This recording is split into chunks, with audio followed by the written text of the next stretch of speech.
আটক তৃণমূলের গ্রাম পঞ্চায়েত সদস্য, প্রতিবাদে তৃণমূলের বিক্ষোভ। মালদার ইংলিশ বাজার থানার লক্ষ্মীপুর এলাকার ঘটনা। অভিযোগ, এলাকার গ্রাম পঞ্চায়েতের তৃণমূল সদস্য জাকির হোসেনকে পুলিশ কোনো কিছু না জানিয়ে বাড়ি থেকে তুলে নিয়ে গিয়ে আটক করেছে।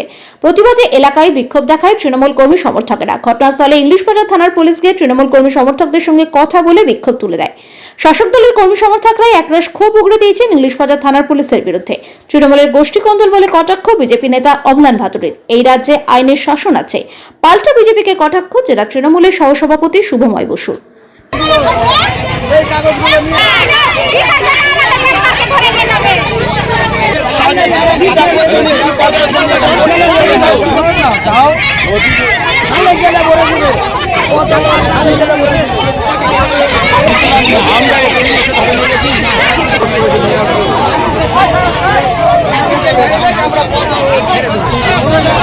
আজকে এই যে আমি মানুষ নিয়ে পথ অবরোধ করছি, আমার স্বামীকে ধরে নিয়ে গেছে তার জন্য।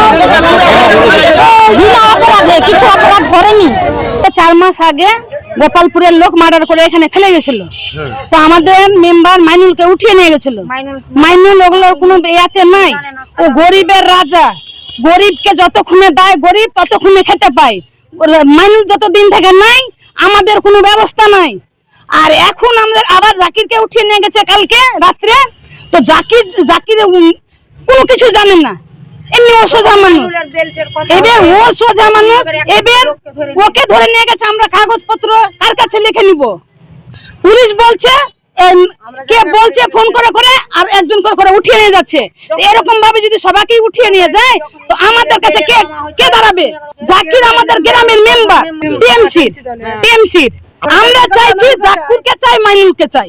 রাত্রে স্যার আমরা কিছু জানি না, কিছু জন্য নিয়ে গেছে জাকির থেকে, আমরা জানি না। রাত্রে পুলিশ এসে জাকিরকে বাড়ি থেকে তুলে নিয়ে গেছে। এখন মালদার পুলিশ বলছে আমরা কিছু জানি না, ফাঁড়ি থেকে মিল্কি ফাঁড়ি নিয়ে গেছে। তো এরকম করে পর মাইনুল থেকে উঠিয়ে নিয়ে গেল, জাকির থেকে উঠে গেল। তো আমাদের গায়ে কি করে সব লোক খাবে আর কি করে খাবে? গরিবের বাবা মা মাইনুল সবাইকে খাওয়ার দেয়, তিরপল দেয়, ডুবে যায়, চাল পৌঁছায়। সবাই অনেক মাইনুল সবাই কান্নাকাটি করছে, সবাই সব কিছু পায়। মাইনুলটা নেই, আজকে মাইনুলটা 4 মাস গেল। মাইনুল যখন বেরিয়েছে তখন সবাইকে পরপর ধরে নিচ্ছে। কেমন ধরবে মাইনুলটা? নাই তো, আর মাইনুলটা নাই তো, এখন আমরা সবাই ওনারা থাকছি। আর জাকির নাই তো, কেন নিয়েছিল? 4 মাস আগে মার্ডার হয়েছিল। এখন মাইনুলকে ডাকা মিথ্যা ভাষায় ফাঁসানো গেল।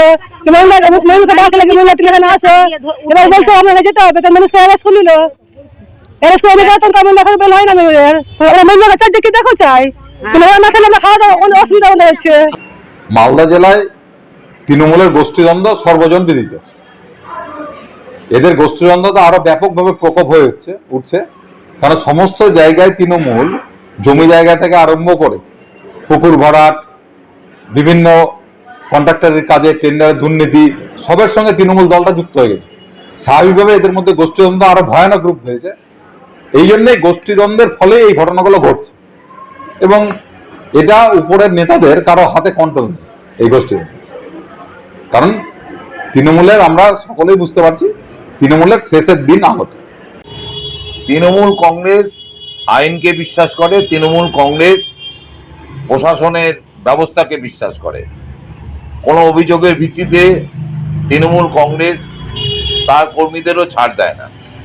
তো সুতরাং বিজেপি শাসিত রাজ্যের সঙ্গে আমাদের একটাই পার্থক্য, বিজেপি শাসিত রাজ্যে ধর্ষককে ফুলের মালা দিয়ে পরানো হয়, আর আমাদের এখানে কেউ যদি অপরাধী হয় বা কারো প্রতি অভিযোগ থাকে, অভিযোগ থাকা মানে প্রমাণ নয়, অভিযোগ থাকে, তার বিরুদ্ধে পুলিশ ব্যবস্থা নেয়। আর এই ঘটনা, এটা তাদের পার্সোনাল ঘটনা, কে পথ অবরোধ করছে প্রশাসন এটা দেখবে।